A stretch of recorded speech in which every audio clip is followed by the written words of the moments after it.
Smart city તરીકે ઓળખાતા અમદાવાદ શહેરમાં વિકાસની હકીકત સામે આવી છે. સરખેજથી ગાંધીનગર નેશનલ હાઇવે પર મકરબા વિસ્તાર ખાતે એસપી કચેરી મકરબા નજીક અને સીએનજી અદાણી પંપની સામે હાલ ગંભીર સ્થિતિ જોવા મળી રહી છે. અહીં ગટરનું પાણી રોડ ઉપર ઉભરાઈ રહ્યું છે. સ્થિતિ એવી છે કે વાહનોના ટાયર ડૂબી જાય એટલું પાણી રોડ પર ભરાયું છે. ગટરનું પાણી હોવાથી સમગ્ર વિસ્તારમાં ભારે દુર્ગંધ ફેલાઈ રહી છે, જેના કારણે વાહન ચાલકો અને સ્થાનિક લોકોને ભારે હાલાકી ભોગવવી પડી રહી છે.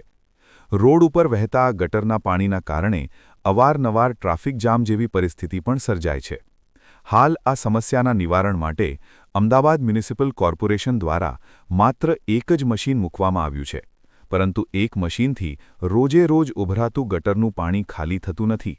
ચોંકાવનારી વાત એ છે કે સરખેજથી ગાંધીનગરને જોડતો આ મુખ્ય નેશનલ હાઇવે છે, જ્યાં રોજ હજારો વાહનો પસાર થાય છે. તેમ છતાં રોજની સમસ્યા બની ગયેલ આ ગટરના પાણી બાબતે હજી સુધી કાયમી ઉકેલ કરવામાં આવ્યો નથી. અમદાવાદ મ્યુનિસિપલ કોર્પોરેશનના જવાબદાર અધિકારીઓને પ્રશ્ન છે કે સ્માર્ટ સિટીના મુખ્ય હાઇવે પર રોજ ગટરનું પાણી ઉભરાય છે, ત્યારે આ સમસ્યાનો કાયમી નિકાલ ક્યારે થશે?